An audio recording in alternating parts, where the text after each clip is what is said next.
Olá, querido irmão e querida irmã, você que acompanha o nosso canal pelo YouTube, Espiritismo, Estudos para a Vida. Sejam todos muito bem-vindos.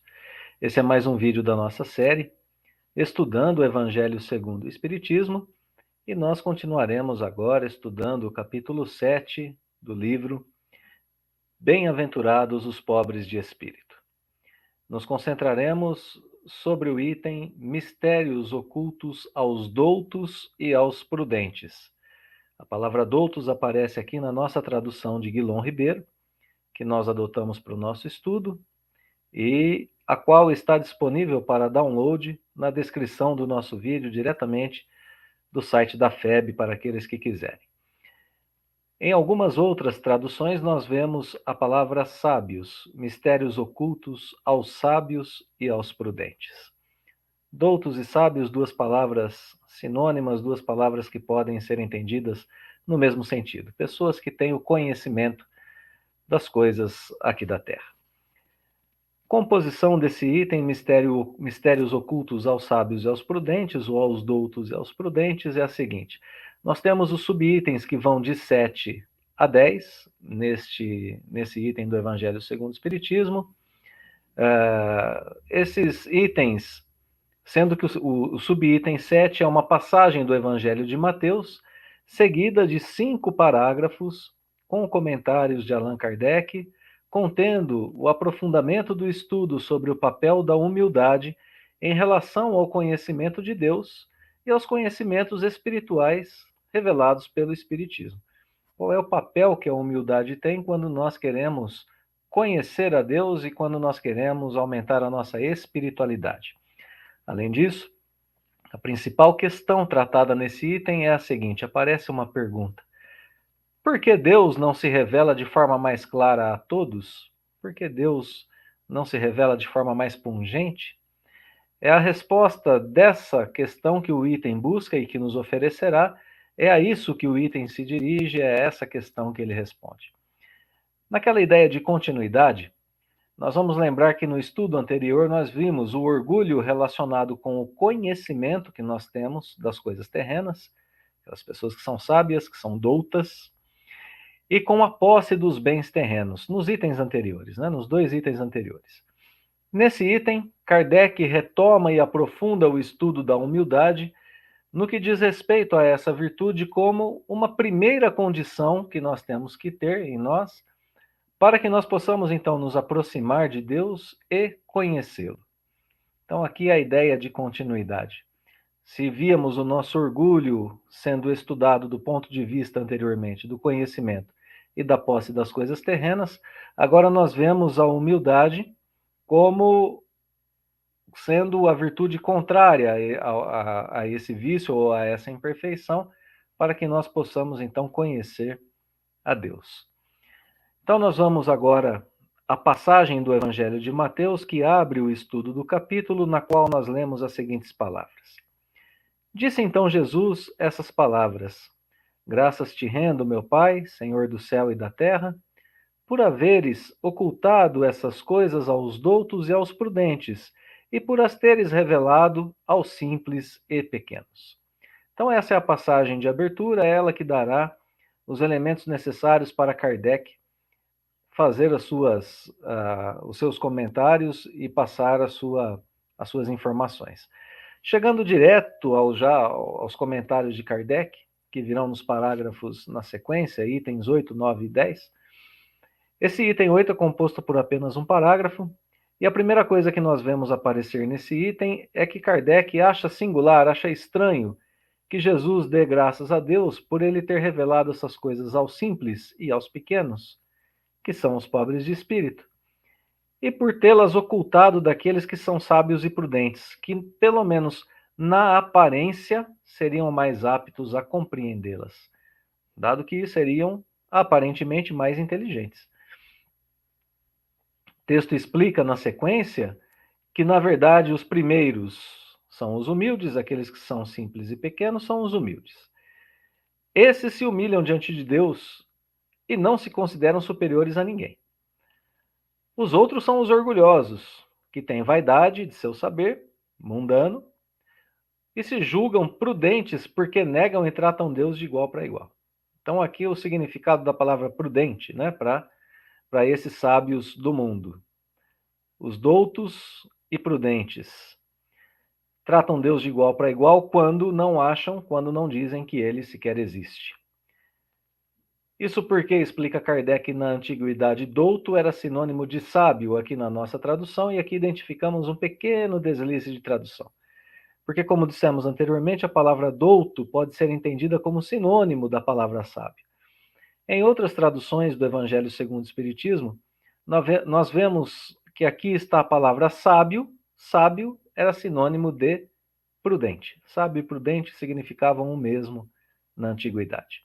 Por isso a frase de Jesus, né? E por isso o título do capítulo: Mistérios ocultos aos doutos e aos prudentes, ou aos sábios e aos prudentes, entendidos como o mesmo. Por isso é que Deus lhes deixa a pesquisa dos segredos da terra, aos sábios daqui, e revela os segredos dos céus aos simples e humildes que diante deles se prostram. Então nós temos aqui no parágrafo o motivo dos mistérios estarem ocultos aos sábios e aos prudentes: a vaidade e o orgulho que eles carregam, que eles ostentam, que eles cultivam em si mesmos. É por isso que esses mistérios estão ocultos a eles. Mas não estão ocultos a todos os sábios e a todos os prudentes, do ponto de vista da sabedoria terrena. Nós podemos entender aqui que está subentendido, está nas entrelinhas, que se nós tivermos o conhecimento das coisas terrenas aliada à humildade, nós teremos também acesso ao conhecimento das coisas divinas. Sendo considerado sábio e humilde, o homem cumpre toda a sua tarefa intelectual, descobre as coisas sobre Deus e sobre a terra.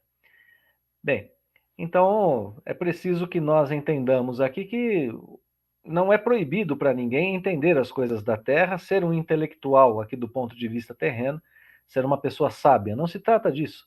Se trata de combater o orgulho que advém dessa conquista, da conquista de ser um homem sábio na terra. Quando nós combatemos esse orgulho e nos tornamos pessoas humildes, agindo como está escrito aqui no parágrafo, não nos achando superiores a ninguém, considerando Deus, não negando a sua existência, tentando mesmo nos aproximar deles, combatendo o nosso orgulho, aí então nós teremos condições de conhecer as coisas divinas.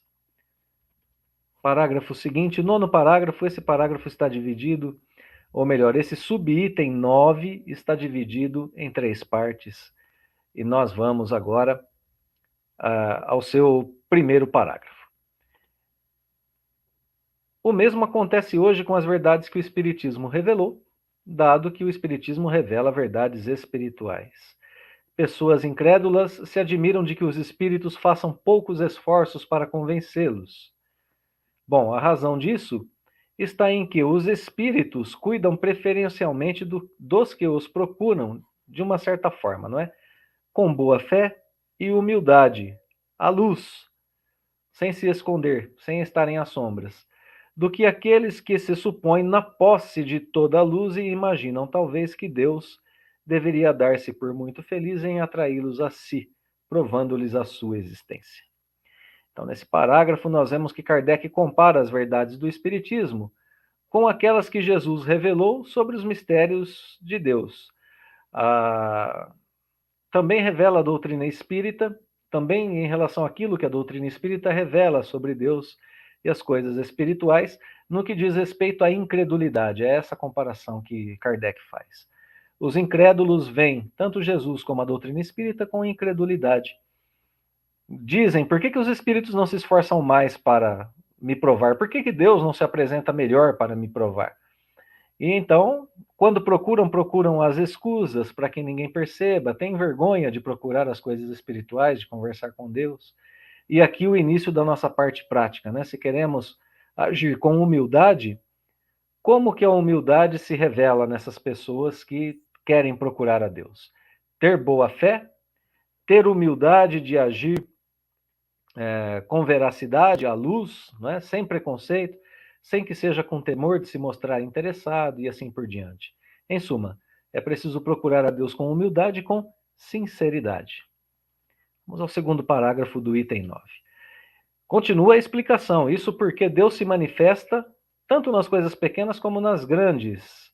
Ele não se esconde, derrama sua luz por toda parte. Apenas os cegos não a veem. Se eles não querem abrir os seus olhos, Deus também não os abrirá à força. Isso porque isso lhes apraz. Eles se sentem bem, eles gostam de estar assim. A vez deles chegará. Mas talvez seja preciso sentir as angústias das trevas e reconhecer que não é a divindade, ou melhor, que é a divindade, não o acaso, quem lhes fere o orgulho. Essa frase quer dizer algo muito simples. Às vezes, quando nós temos um revés, uma aflição, um desconforto em nossas vidas, nós dizemos, poxa, que azar. E na verdade é isso que está sendo dito aqui. Não é o acaso, não é o azar, não é a má sorte quem nos fere o orgulho. É Deus, permitindo que aconteça para que nós nos voltemos a Ele. Tudo isso, como dissemos, para vencer a incredulidade, Deus emprega os meios mais convenientes, conforme os indivíduos, dá a cada um conforme a sua necessidade. E a última informação do parágrafo diz que os incrédulos, não é a eles que compete dizer a Deus o que fazer, nem como fazer, e nem dizer a Deus que Deus deve convencê-los. Então, nesse parágrafo, nós temos as informações muito importantes de que o poder divino se manifesta em cada instante na natureza e, portanto, em nós, já que nós somos parte da natureza. E se revelam para aqueles que observam, oram e praticam o bem. Lemos também que Deus não força ninguém, por isso respeita o livre-arbítrio de quem quer ter os olhos fechados. Mas permite, por outro lado, como processo educativo para essas pessoas, que cada indivíduo viva a experiência necessária para conhecê-lo a seu tempo. E aí se mostra uma grande prova do poder e do amor de Deus por cada uma de suas criaturas. Nos permite o uso do livre-arbítrio e dá a cada um de nós aquilo que é necessário.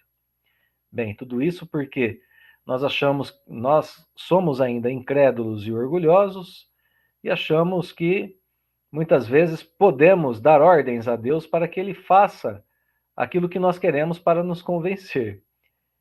E aí, se continuarmos orgulhosos e vaidosos nesse nível, nenhum fenômeno, na verdade, poderá nos convencer.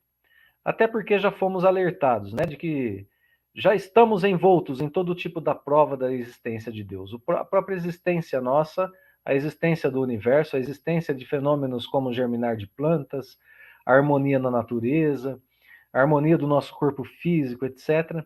Tudo isso já são provas da existência de Deus. E se nós não vemos essas provas tão abundantes, não adiantaria Deus se manifestar de forma ainda mais direta, né?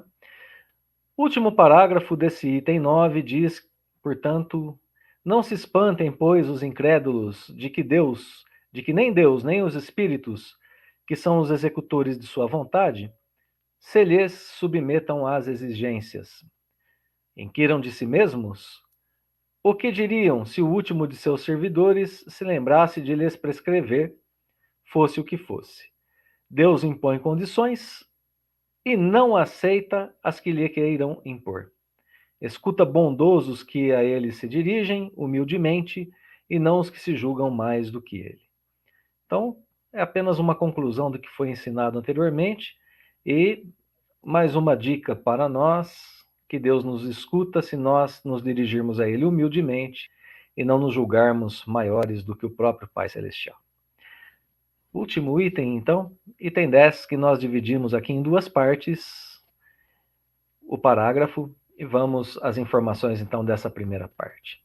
A questão que envolve todo o sentido desse item, né? Mistérios ocultos aos doutos e prudentes.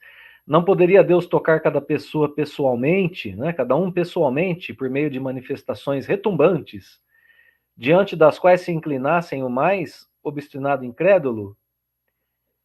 A resposta é claro que sim. Deus poderia, Ele é o Todo-Poderoso.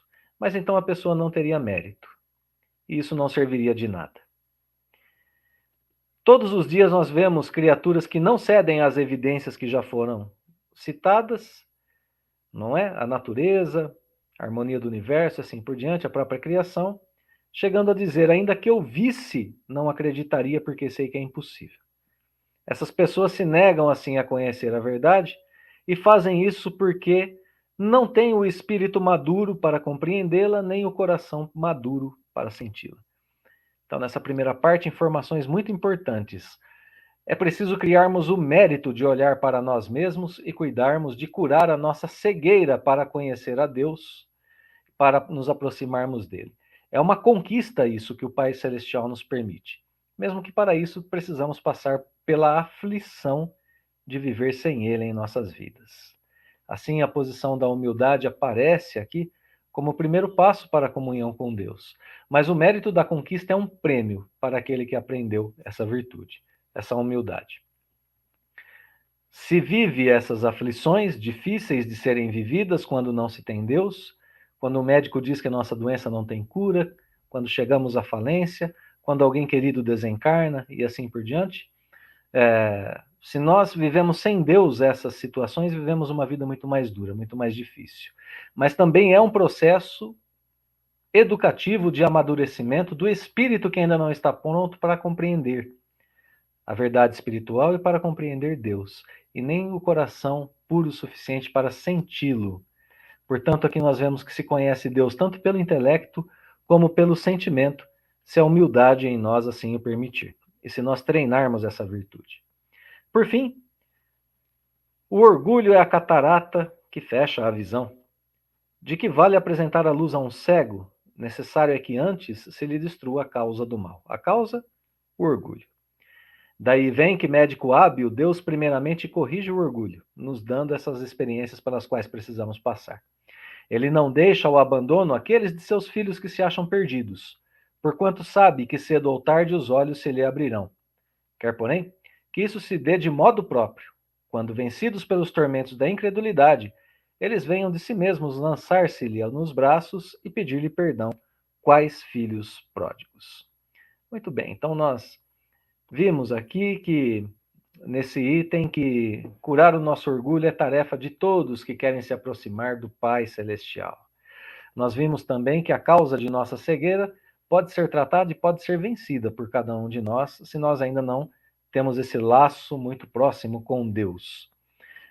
Mas se nosso orgulho nos levar a esconder os tormentos, a escolher, melhor dizendo, os tormentos da incredulidade, a vida sem esperança e sem explicação de nossas aflições, sem a proteção e o bem-estar que emanam da presença de Deus em nós, bem, aí então o Pai permitirá que as sombras nos façam desejar a luz, até que estejamos dispostos a sermos humildes para procurá-lo, como filhos arrependidos. Resposta à questão que é colocada no item?